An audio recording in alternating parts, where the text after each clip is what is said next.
Thank you so much for joining us today. I am going to be with you for the next hour. We're going to try not to run on, but I know there's a lot to get through, and I am sure there's going to be a lot of questions.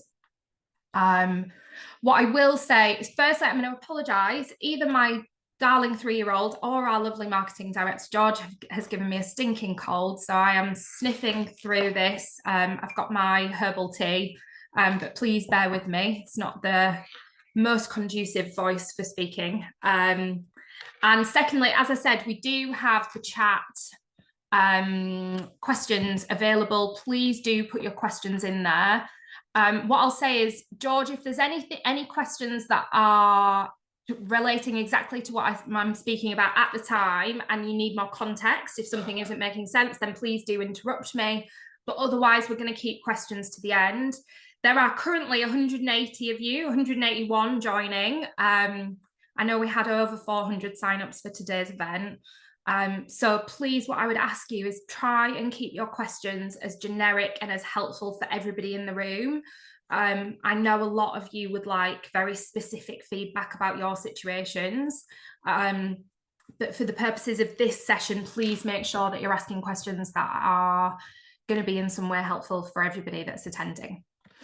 So also, due to some technical difficulties, I've got George managing my slides today, so I am going to be a little bit requesting some next slides. George, would you move into the next slide so I can introduce the team? Thank you so much. So for those of you that don't know me, I am Rosa. I am the managing director at Major Players. I am 8 months into my new role as managing director, and prior to that, I have been with MP for 10 years and was the commercial director, so responsible for working directly with all of our clients and candidates and the teams in terms of making sure you're getting the right jobs. I have 15 years in recruitment. I'm joined by Lou Hope, who is a business manager who has been with Major Players 7 years and been in recruitment 10 years. Lou's background is all creative, so she started in freelance doing artworking, and then did a stint for us in Europe and helped launch our Dutch offering, and now is back home with us, which is great, and works on our creative team. I've also got Charlotte Besant with us, who's one of our senior talent partners who works on account management and project management. So your client services, your project management, your production roles. Charlotte has been with us 4 years and has 10 years recruitment experience as well. And then Laura, who's one of our senior talent partners, who has 7 years recruitment experience, coming up to 4 years within creative. We were meant to have the lovely Jodie with us, who heads up our marketing offering. However, Friday, childcare issues, so we are without Jodie. So we're going to try and fill the gaps, but you know who we all are. Please don't hesitate to contact us afterwards. So next slide, please, George, in terms of what we're going to be covering. I'm going to try, when we were putting together this session, we tried to think about what are the most commonly asked questions, what are the answers that you constantly are asking from us, and how to give you some general tips. I'm going to start with the current landscape. What's the market like is our most common asked question, both from clients and candidates, and I've tried to get some stats and pull together some information to give you some context as to just what's going on in the market right now for the creative industries and what the jobs landscape looks like. I'm then going to cover some more broad skills, and I hope I'm not teaching you all to suck eggs, but in my experience, people can become quite fuzzy when it comes to their own job search and how to navigate it. So we're going to cover things like who are the people that might hire your skill sets, but also what sort of businesses you should be looking at. I'm going to touch a little bit on ways of working. The ways of working over the last 5 years have changed dramatically in terms of hybrid working, remote working, and what those differences mean, and also what clients want versus what candidates are seemingly want at the moment. Then the biggie, how to find the jobs. Where are they? How do you get hold of them if they're not through recruiters? How do you then apply and introduce yourself? How are you managing your applications? Having a plan is huge, and one of the things that we are often faced with when we're dealing with candidates is just how tough it is looking for a job, and just something about managing your own mental health expectations, the amount of pressure you're putting in on yourself whilst you are applying for things. And then finally, negotiating your worth. George, if we could go on to the next slide, please. And I'm going to talk to you a little bit about the creative industries. So I think we're really lucky at Major Players because we have the legacy of having been in the industry for 30 years. We have a very, very wide client base, and we also cover the majority of skills that one would need when working in the creative industries, which therefore gives us a bird's eye view of the industry, which enables us to give you some very overarching view of what's happening in the market, basically. So what I've tried to do is I've tried to look at, in comparison, how are we looking against this last year to this year, and then what's coming down the pipe, and then what are some of the nuances within the stats. So first I looked at job flow. So this is the amount of inquiries that clients are coming to us with around their hiring plans. And what I have seen is from 2023 to this year, we have seen a 40% increase of the overall amount of job inquiries that are coming through. So there is confidence more in the market this year, certainly, than when there was last year. From a freelance perspective, we've seen a 45% increase of opportunities, and this has correlated to about the same amount of people then starting jobs. So what we've seen is freelancers increased and the amount of people then starting bookings, because there is a differentiation between the amount of people that inquire about hiring people to then actually committing to hire people.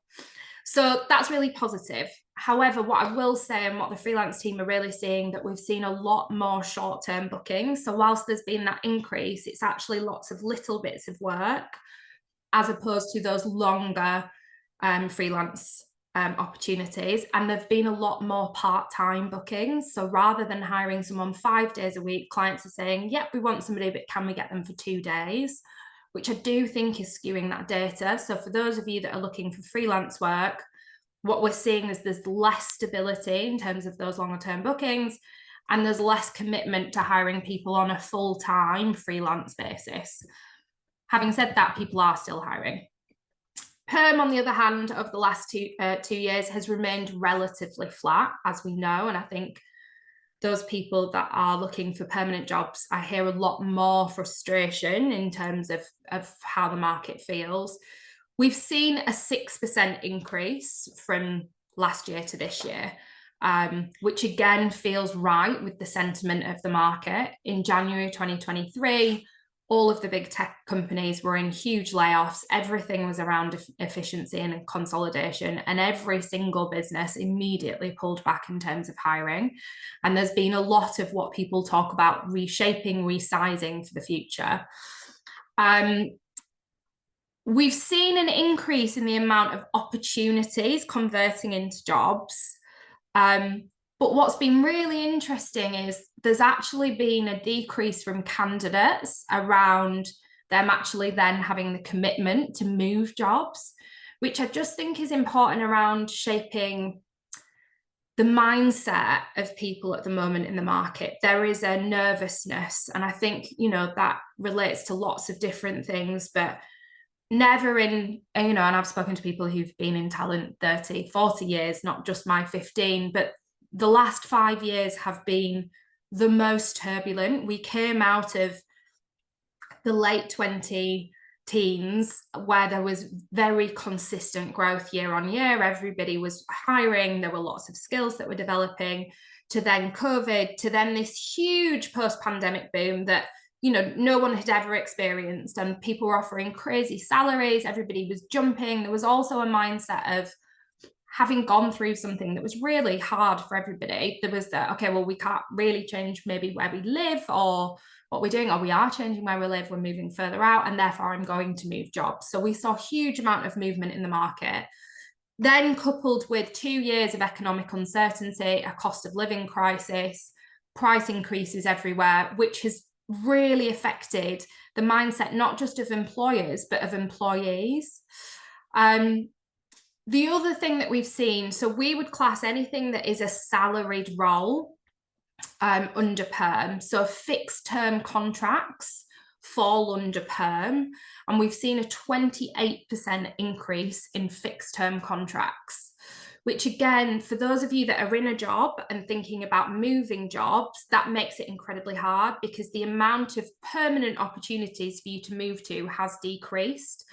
And for those of you that are career freelancers and used to working on day rates and like the flexibility of lots of different options, there is now an expectation from clients that you would take a salaried contract, which will have a knock-on effect because you're paying employee tax as opposed to corporate tax. So that's something about the jobs. The other side of that is we have seen huge amount of increases in terms of applications. We've seen a 49% increase year on year, and on average for every job we post, we're getting 236 applications on LinkedIn.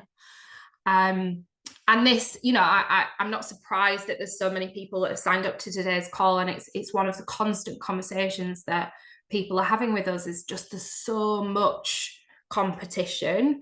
And I'm going to give you an example. We posted a junior marketing assistant role a couple of weeks ago, and we got 2,000 responses.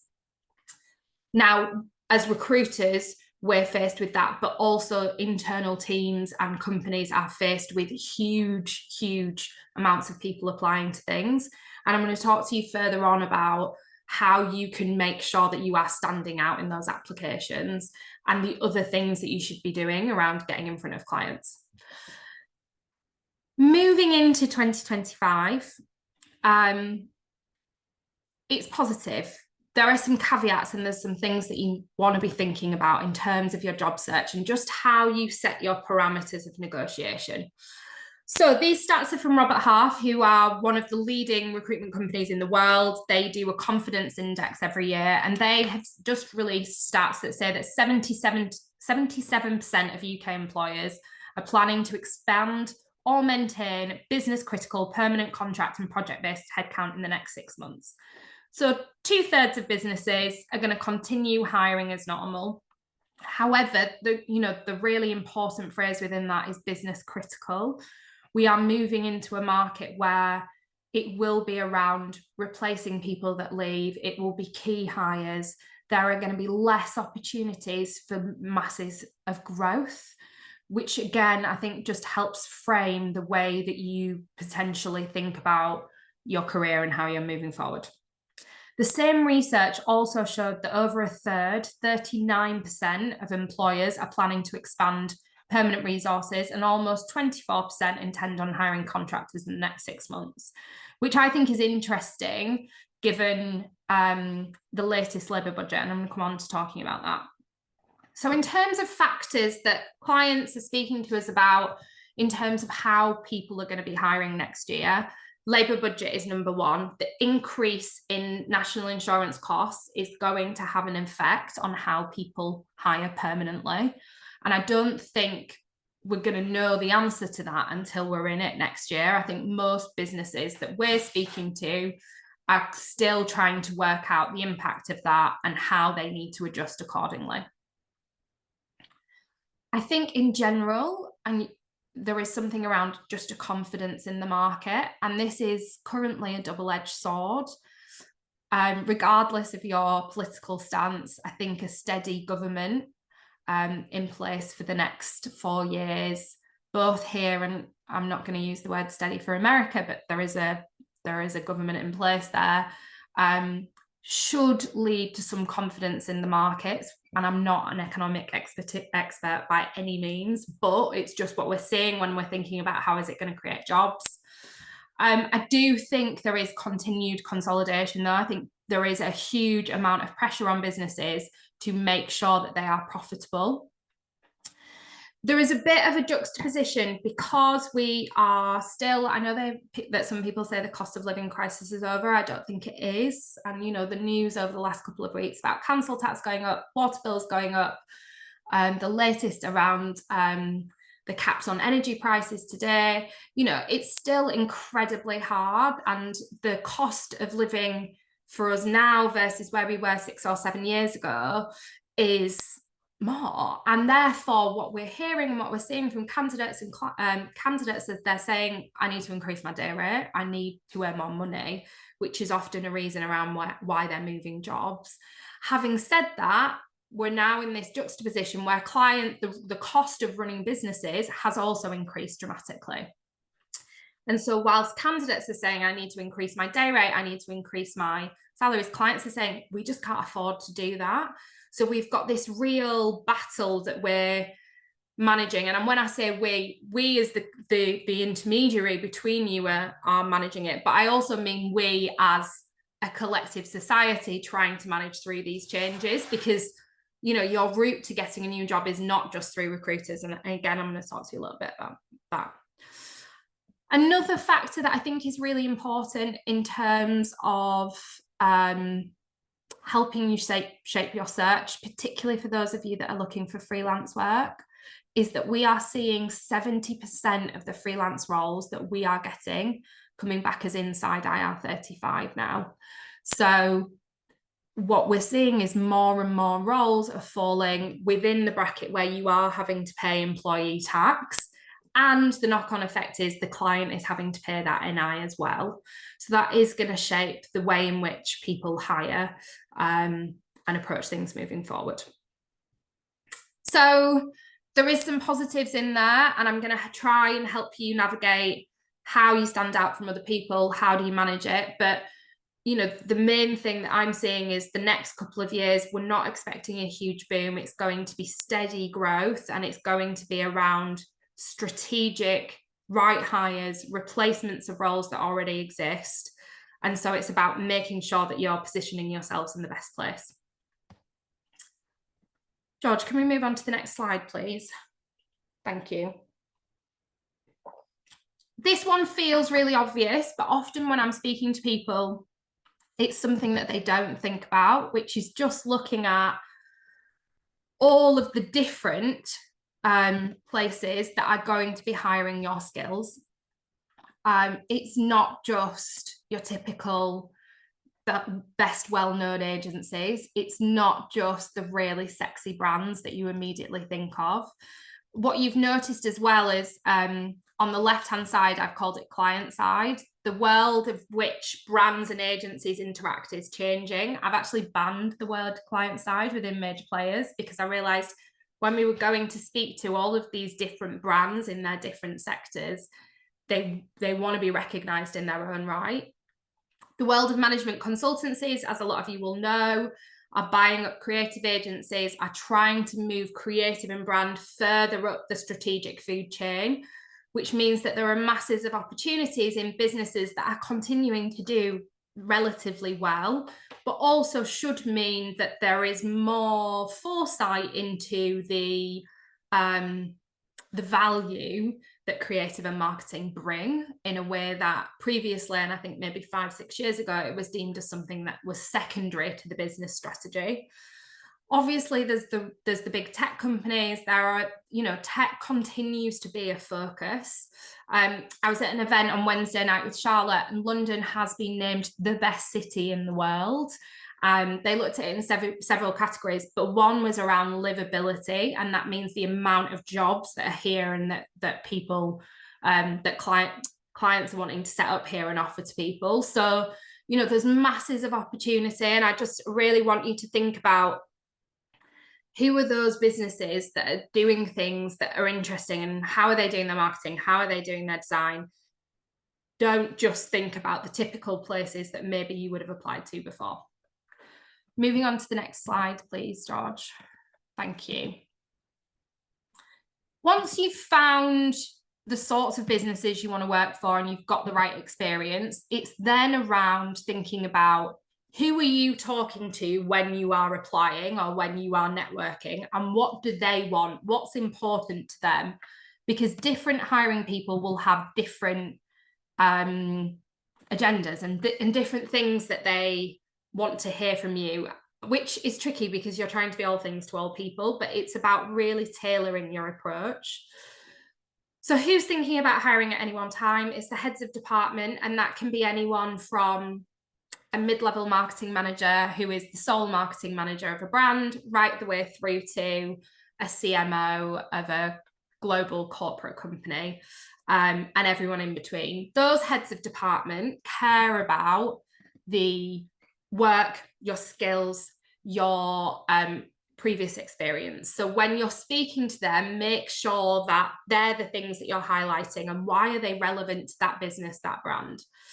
Heads of talent or internal recruiters, and I've put them separately because they tend to have slightly different jobs. A head of talent is often responsible for the whole talent life cycle, whereas internal recruiters are just responsible for getting people into a business. And then a talent or a HR function takes over how you are continued to be engaged in that business. But ultimately, they're interested in what are your skills and experience and how are they directly relevant to this business now. What you also have to remember, and my suggestion is really try and look at the people's profiles that you are applying to. Are they specialists in the creative industries or not? If you are applying to a business that doesn't necessarily understand your skill sets, you are going to need to be more explicit about what those skills mean. And in some cases, you will have recruiters or HR people that genuinely have no understanding of what your skills are. And then it's about making sure that the words on your CV match the words on their job specs. And again, I can hear some of you saying, oh, but I'm applying so much. And again, I'm going to come on to like how you measure the amount of applications that you're doing, and just be thinking about who is going to be reviewing this and what do I need to do to make sure I'm putting the right information in front of them.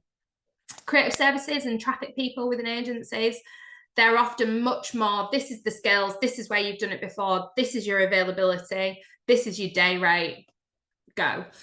So quick information. They're often managing lots of different people at any one time.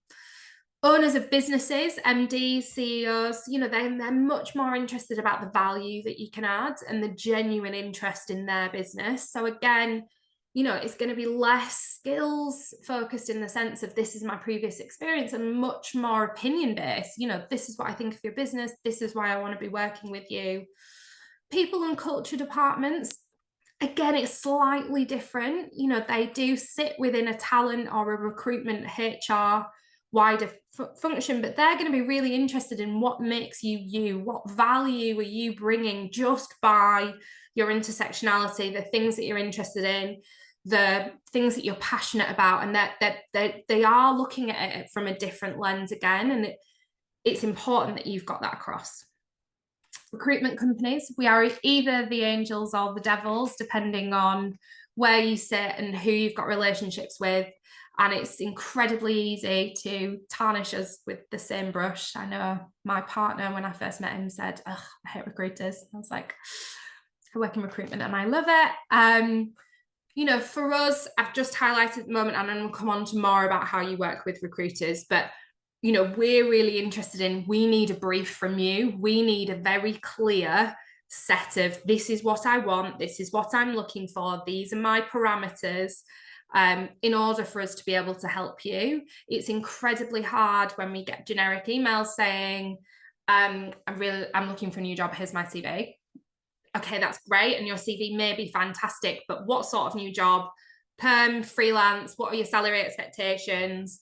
What are the restrictions that you need? What you need to give us a brief in order for us to be able to help you. Referral schemes. So most big businesses want to hire people without having to go through recruiters, because we cost money. And so most businesses will have some sort of referral scheme. So if you are looking particularly at the bigger businesses, I would find out what their referral scheme is. Because there may be a lovely colleague who says, or just somebody that you could connect with and say, I know you've got a referral scheme. These are my skills and experiences. Please, could you refer me in? Someone being able to put your CV in the hands of people that matter is helpful. And it doesn't necessarily have to be through your network. So, what this isn't about is about nepotism, and it's not about just getting the same people in, but often there are schemes in place that encourage everybody in the business to be thinking about who else should be in it. Have a look at them. Networking. This is the like awkward one, the scary one. Some people love it, some people hate it. If you're lucky enough to have a great network, fantastic, light it up, speak to people. You know, I've had people over the years that have said to me, look, Rosa, this is what I need now, but I'm really willing to do something back, or please, can you just give me some advice? Don't be nervous to ask people about how they've done it.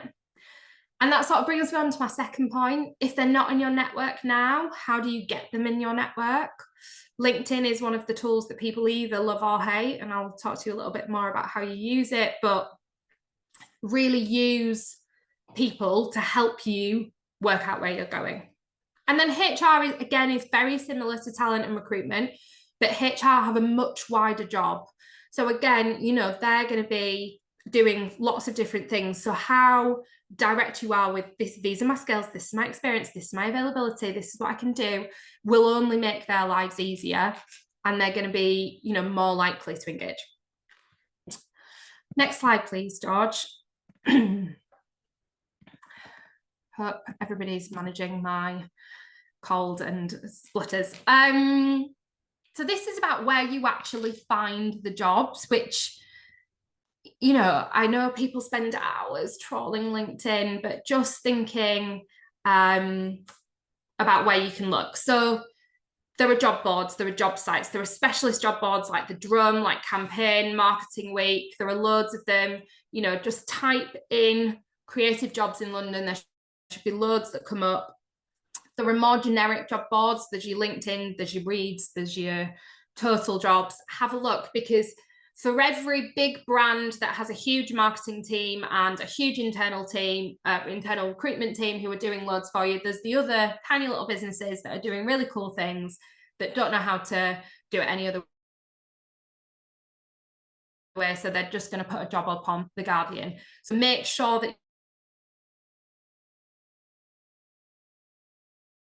you is set the hiring, what's going on, and really using your network.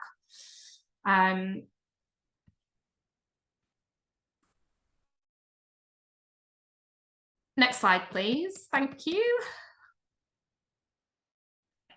So this, I think, is a really important one, especially at the moment, and it's something I have really been grappling with, because we are having so many people contacting us saying, you're not coming back to me, I've applied to 10 things and I really need the detailed feedback. I just want to be really clear with what our job role is as recruitment agencies and versus that of internal, is try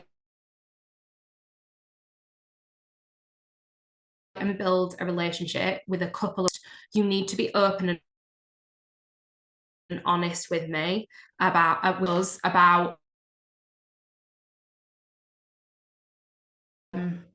videos freezing. Are we back in? Can everyone hear me? Everything okay? Yeah. Am I getting thumbs up, thumbs down? Guys, okay, great. I'm going to carry on.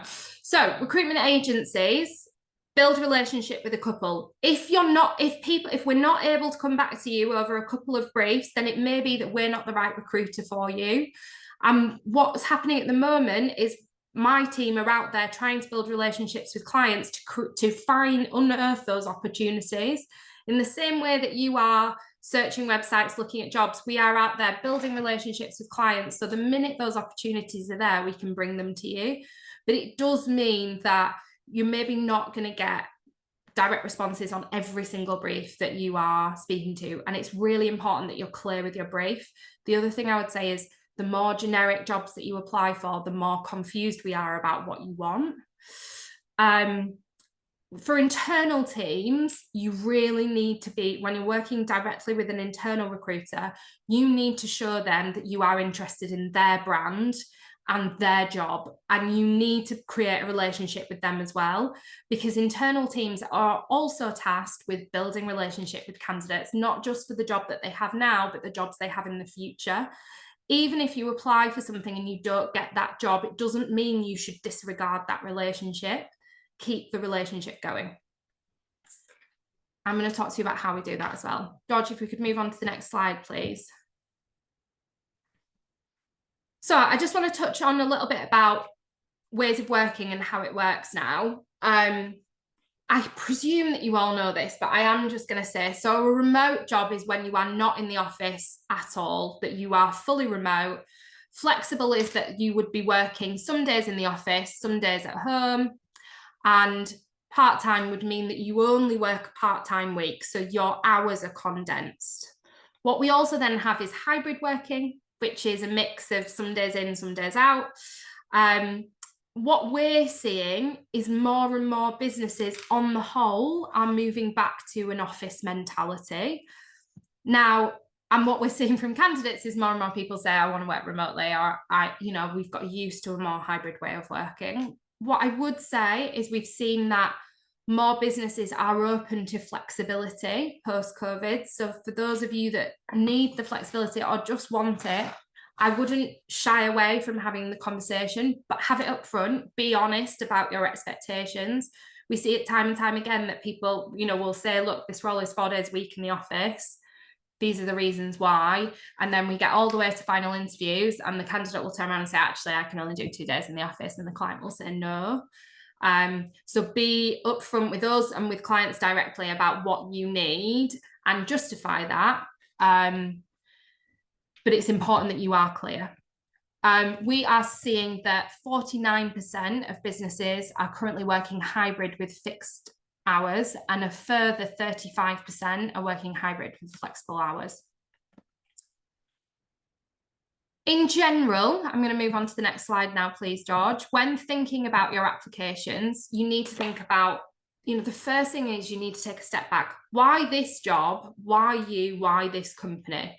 Your applications need to be tailored.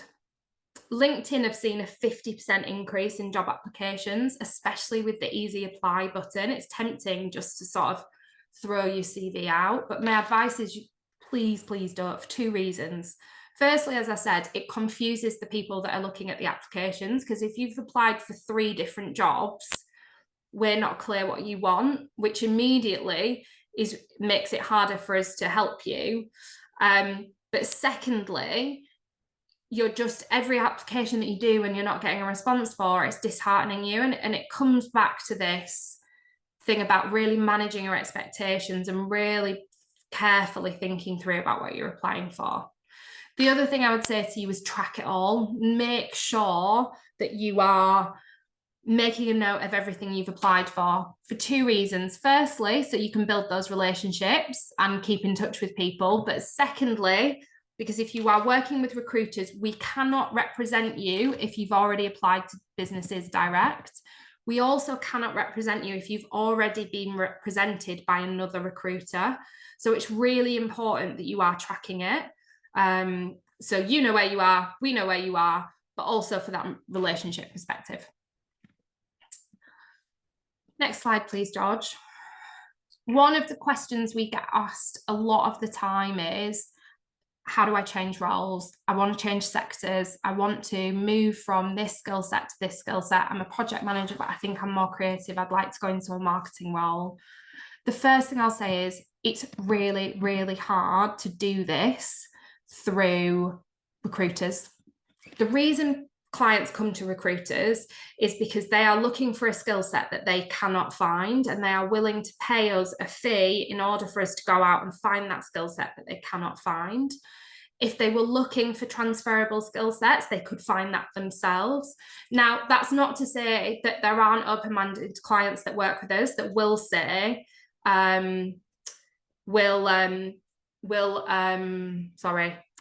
who will say, look, we're happy to look at different backgrounds, and then that's great. But more often than not, they're looking for specific skills and experience, and they're coming to us to look for it. So my first piece of advice is, if you are looking to change sector, try and do it yourself, try and network through.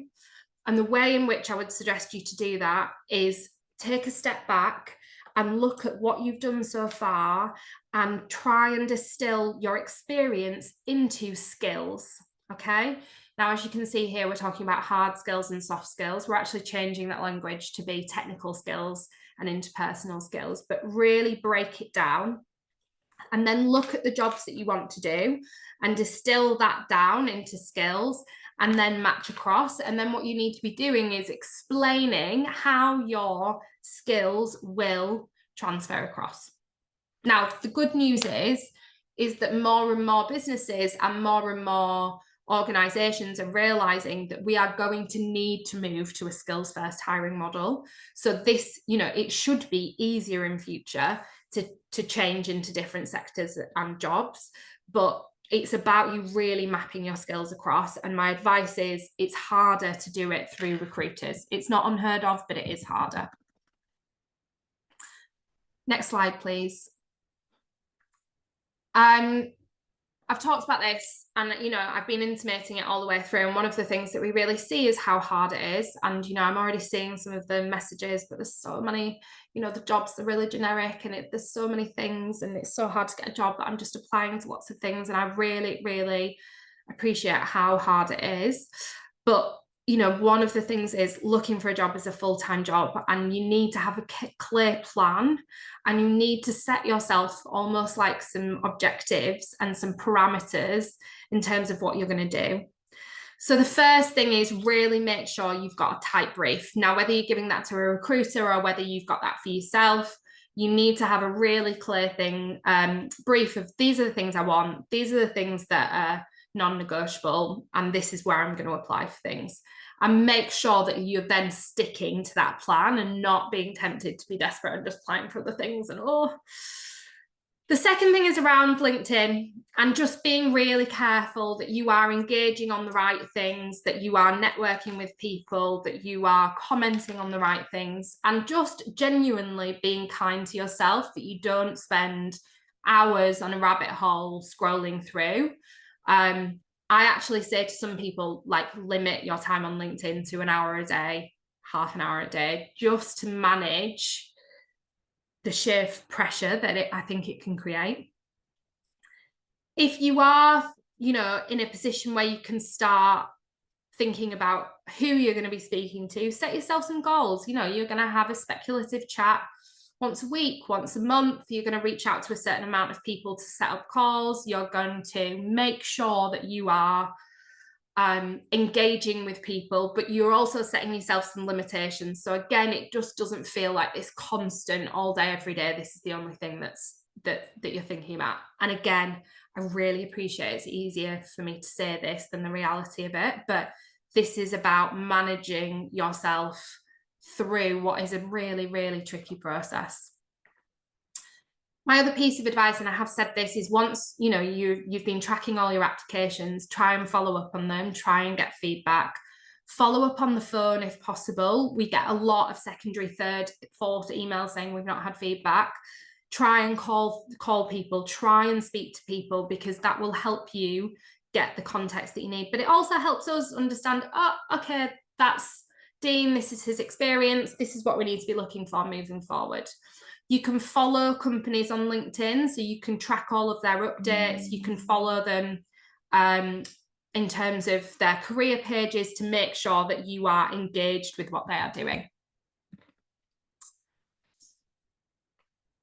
Next slide, please. So the other thing to think about with this is once you get to the stage that you are negotiating your day rates, your salaries, how do you go about it? It's, especially if you've been looking for a while, you're desperate to get something locked in, but equally, you want to make sure that you are earning the right amount of money for you. So the first thing is use our census. That should always give you benchmarks around what you should be looking for. And if you're not sure when you're creating your brief, do look at that information, and you can speak to us, speak to your peers, speak to mentors, speak to recruiters, get an idea of where you should be looking for in the market. From a salary perspective and from a freelance perspective, think about the other negotiables. So what are the other parameters that are involved that help you weigh up whether you should take it or not? If it's a longer term contract and it's on a slightly lower day rate, is that something that you consider? If it's short term and you can do it from home and it's not going to take too much investment financially to get there, would you look at a lower day rate? Would you look at things like IR35 and whether you'd look at inside? When you're thinking about it from a permanent perspective, weighing up things like your holiday allowance, your flexible working, just making sure that you're thinking about all of the parameters. Again, it's one of the things that we see when we're working with recruiters, when people are working with recruiters, is they don't tell us all of the things they need. And then we get to a final stage and they say, oh, but I've got private medical, or, oh, but actually I really need to finish at 5 to collect the kids, which is absolutely fine. But the more we know, the more we're able to help.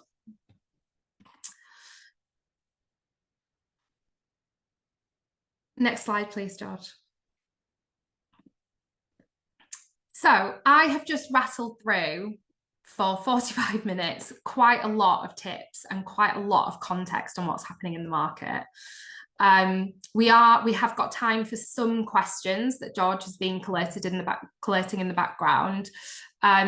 I would love for you all to join our census if you can. The more data we have, the more power we have to create change within the creative industries, and the more context we have on what's going on. So please download and take part if you can. I'm so sorry that we're not going to be able to answer everybody's individual questions. I hope you found it useful. Please don't hesitate to connect with me on LinkedIn. If we can help you, we certainly will. I know people are going to want individual feedback. Bear with us as we work through. We've got 187 people on this call. But if there are any questions now, George, can I open up to you in terms of any of the themes of questions that have come up, please? Yes, bear with me one moment because I've got about 4 million screens open on my computer at this moment. Okay, so when completing online job applications directly on the company's website, how do we navigate the questions regarding salary expectations and current salary? What would your recommendation be there? Oh, I love this. So the first thing I don't believe in telling people your current salary. So I would avoid answering the question because I believe that current salaries perpetuate pay gaps. So I would say don't give them your current salary. If it's a box that you have to tick, then I would put X's through it. And if you really feel, if you really want to, then disclose your salary. In terms of expectations, use the census, use your peers, think about, like, this is my level, this is my experience, this is what I'm looking for. The other thing is, bigger companies do, it depends on who they are, but I believe the Ad Association do an all-in census and they sometimes publish their salaries. So there are things that you can look at, but use the census. Okay, next question is, should candidates create different versions of their resumes for specific roles, or would one general one be sufficient? Charlotte, do you want to take that? Yes, absolutely. Hello, everyone. I would say yes, but you don't want to be spending hours and hours of your day editing a CV for each role. You definitely need to work out what it is that they're looking for based on the job description and focusing it on that. For freelance, I would 100% recommend, if you see a job posted on LinkedIn through a recruiter, to send a specific example where you've worked on a similar campaign or has similar experience to what they're looking for. Even if it's outlined in your CV, remember that there's hundreds of applications coming through, so just highlighting anything that's relevant would be really, really helpful. And as Rosa mentioned, for the more permanent roles, if you don't spend hours and hours a day applying for everything, you'll have more time to focus and put more effort on specific roles that are actually more relevant to you. So I think, yeah, quality over quantity. Thank you, Charlotte. Do we have any tips on people who have gone through a period of unemployment, either through redundancy or have taken a career break? Yeah, well, it depends on what tips you're looking for. In terms of the job search, it's all of the things I've said. In terms of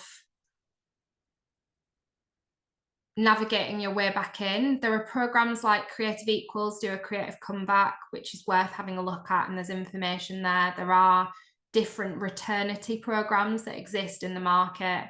depending on what you've taken time out for. So I would look into those sorts of programs. If you want context, excuse me, on what's happening in the market now, depending on how much time you've taken out, it's the same advice that I would give you. Try and make friends with a recruiter, try and reach out to people in your network to speak to them, try and speak to people that you potentially want to work with. In terms of managing your mental health, it's what I said, it's about managing it in terms of how much effort you're going to put into it, and then making sure that you are spending time doing the other things that make you happy. NABs have a helpline. So if there are people that feel that they do need further support, I would really strongly suggest that you reach out to NABs and have a confidential conversation with them, because it is incredibly hard at the moment. Yes. Okay, great. We had a couple of questions around how do people strike the balance between creating a visually engaging CV that reflects skills as creatives and ensuring that they're ATS friendly to maximize responses. Are there any tips or tools for achieving this without compromising on creativity? Oh, Lou, that sounds like one for you. How do you feel about that? Do you want to unmute? Sorry, Darren? yeah. I just realized I needed to do that.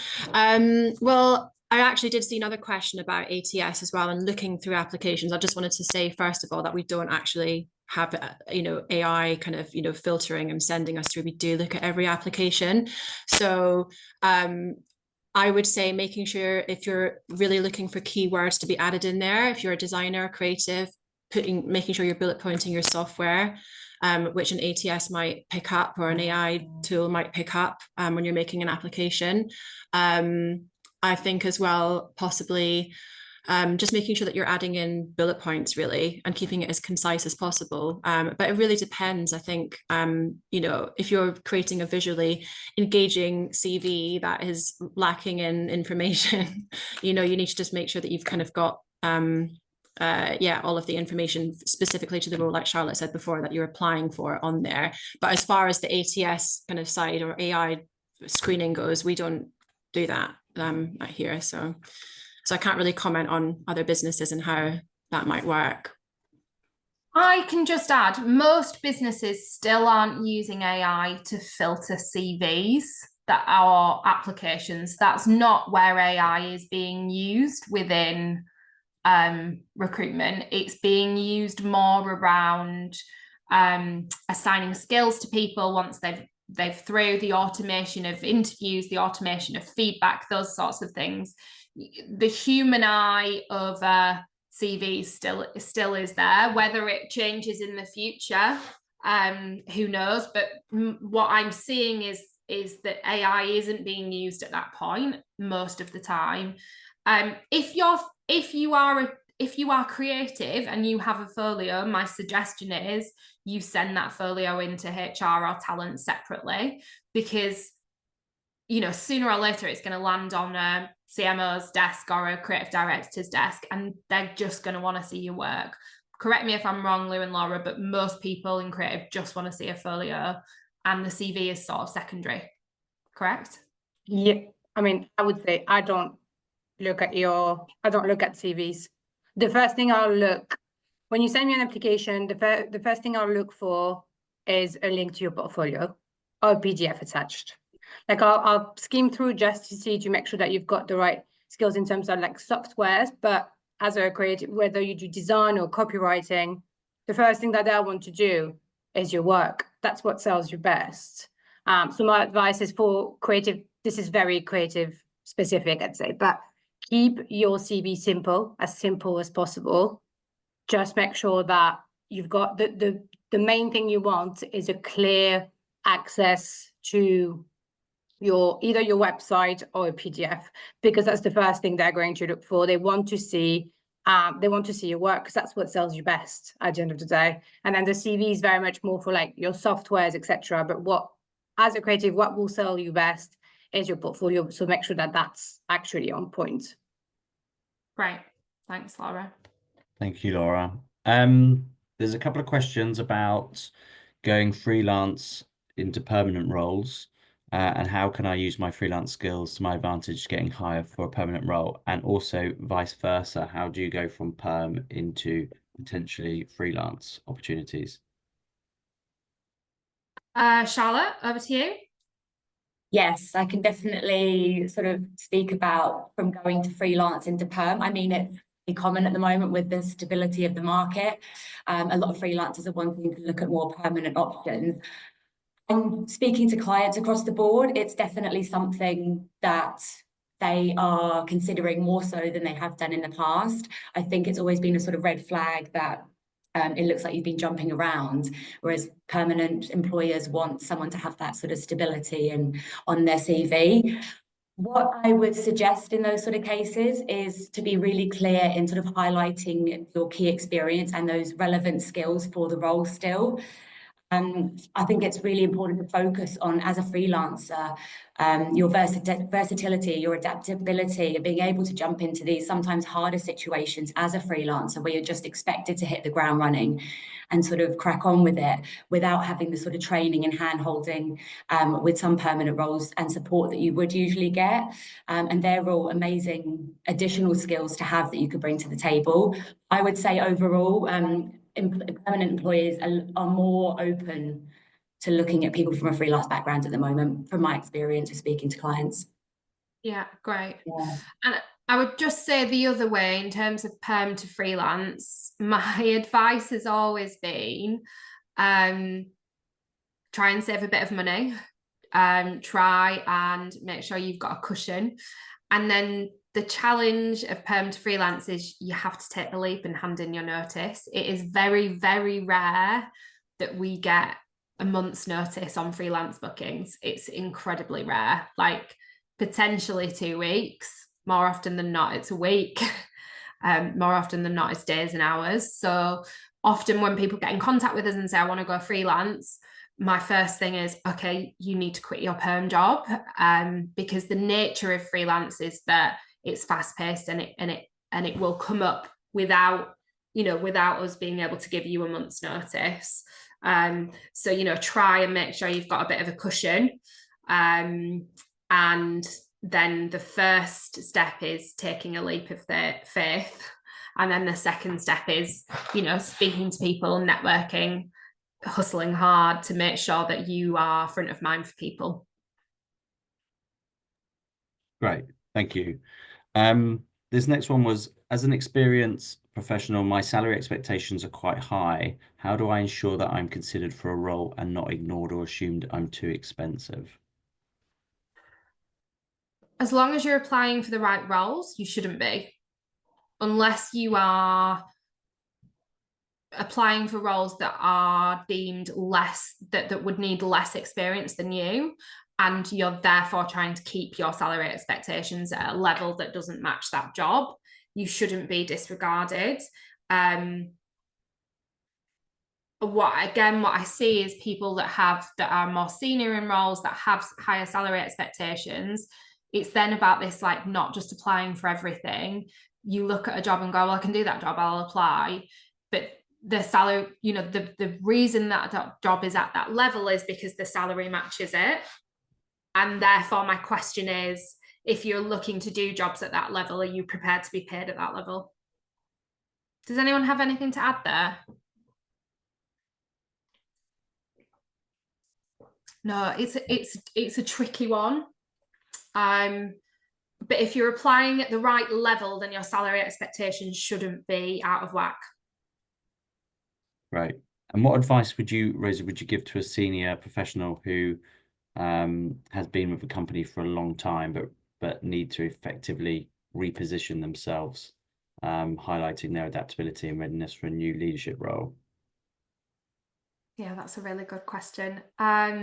It's hard to answer without context of who you are, what you've done, and what you're trying to move to. If you're in a position to, my suggestion is work with a coach to really define the brief of what you're trying to achieve next. And then you reposition yourself around what you're trying to achieve. It's really hard for me to answer that question without context, but I guess not knowing you, I would say define your brief about what you want to be doing next, and then work back from that in terms of how you reposition yourself on LinkedIn, how you reposition the way that you talk about yourself, how you reposition the skills on your CV into that market. Thank you. I'm just going to keep going because we've still got quite a few people on the call and there's a few questions coming through. So we're just going to keep rolling them through. This is quite a big one. Ageism is real. How do we navigate that? Such a tough one. I agree. It is, and it's just ridiculous. I think it's looking at the bit. It is real in the same way that, unfortunately, you know, there is still bias to lots of minority groups, global majority people, all people, women, you know, it's just ridiculous. I think it's about looking at the organizations that you are applying to and looking at what they are doing or saying around supporting inclusivity. There is huge amounts of research around multi-generational workforces right now. And actually, George and I attended a LinkedIn conference last year, and there was huge emphasis on actually, we really, really need older people, of which I count myself in that category now, to keep working and re-engage, because actually our birth rate is dropping so quickly that there aren't enough people coming into the world of work. So the more forward-thinking businesses are aware of that and are engaging about how they hire different people at different levels of experience to work alongside each other. So, you know, look for those sorts of businesses that are further ahead in their talent journey. Look for businesses that place emphasis, genuine emphasis on inclusivity and how they approach that. Build relationships with the people. My experience around the ageism is, and I hate saying it because I've read it and people are always like, I can't believe they said that, but it's about the insecurity of the people that are in the roles and not wanting to hire people that they're worried that are going to be better than them, which is so crap because it's about them, not you, but actually you're the one who's being affected. But I think it's about breaking down those barriers. And so the more that you can build relationships with people, the more they will stop looking at those criteria. But I also just really question, and again, it's from a place of privilege for me to say this, but I just really question why you would want to be in businesses that don't value you. And again, you know, and it's such a place of privilege to say it, but it is there. Again, there are programs like Creative Comeback that Creative Equals do every year, which is about highlighting how ridiculous ageism is. And there are organisations, and we do a lot of work with Bloom that have done stuff on it. But it's tough. It's really tough. Thank you, Rosa. This question, we've had a couple of similar ones. In terms of, do we have any, beyond what you've already spoken about, do we have any specific advice on pivoting roles using transferable skills? So maybe going from design into strategy or account management or into marketing. There seems to be, you know, a desire at the moment for people to be able to kind of switch jobs. Have we got any other specific advice around that? Panelists, anyone? I've got one idea, but I did have a look at this question. I think if you are looking to really truly pivot and like kind of reframe your career and actually kind of like learn a new area, you do have to kind of reduce your salary expectations a little bit potentially. I, you know, changed my career at the age of 30 and I had to reduce my salary significantly to then build it back up again. And it obviously did happen, but I think you need to maybe have the expectations that you might have to lower your salary a little bit potentially. I don't know if all of you would agree with that. I think it certainly helps. Sometimes you might have to take a step back to then move forward. The only other piece of advice I can give is if you are in a business is speaking to your leadership team, speaking to your HR team, speaking to your recruitment team and saying, look, this is the move I want to make, because they're in a position to help you do that. I think it's easier to transition into new roles in a business than it is moving businesses, but that's not to say it hasn't been done. Again, it's about you really articulating why you want to make that move and how you think you can add value in that new role. Yeah, I would just also add to that, you need to be very clear and sort of know, and it's not just like, oh, I want to move into strategy because I've heard there's more roles there. You need to be something that you're actually passionate about and show that to either someone in your existing business or to a new employer or a recruiter as well. Because I think that does definitely show. People are just like, oh, I'll take whatever job's going at the moment, and you don't want to sort of come across as that. So it has to be something that you're actually passionate and sort of working towards. Right. George, have we got time for one more question, or are we out of time? I think we can maybe go for one more question. Let me just have a look. We actually have had 52 questions plus loads of others that aren't in here.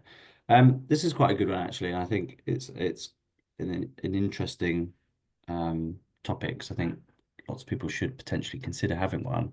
Is how do you go about finding a genuine career coach or mentor within the industry? Fantastic question. So I think mentors and coaches are a bit like best friends or therapists or partners. You have to find one that suits you. And I'm going to start with mentors.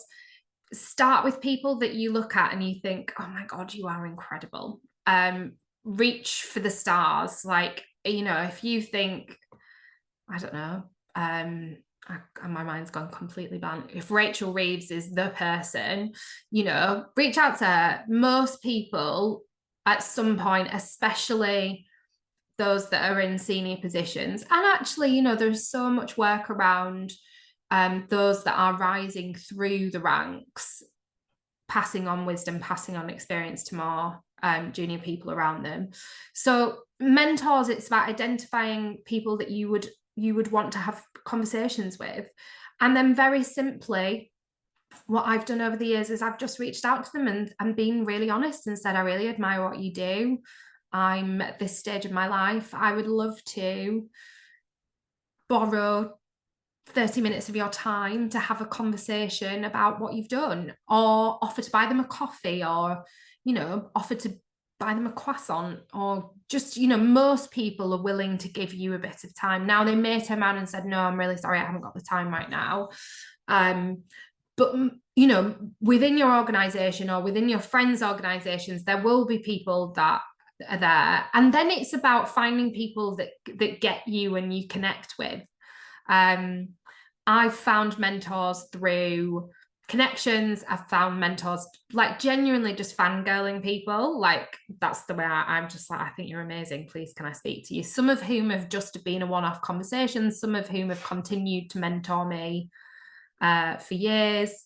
I now mentor people because they've come to me and said, can you tell me this? You know, the irony is, as a mentor, you're learning from the people around you anyway. So most people that have a growth mindset that are engaged in what they're doing will want to do it.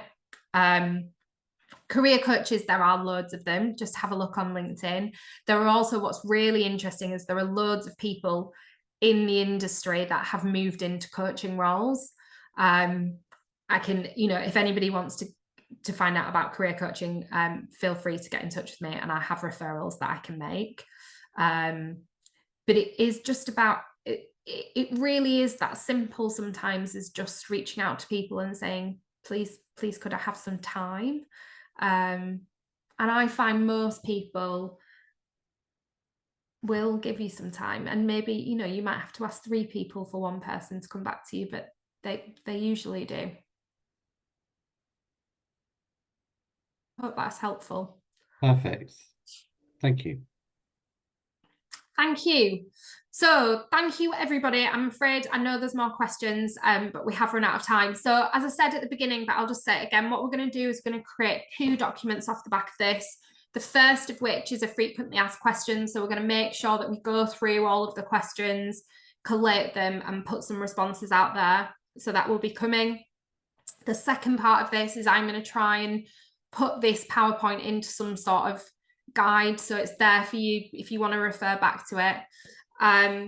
Thank you so much for joining today. I hope it's been helpful. You know, I read something this morning that said that vacancies were up 10% in October. Businesses still need to hire this side of Christmas, so please keep your positive, I'm going to say positive pants because it's Friday afternoon on. Everyone's laughing at me.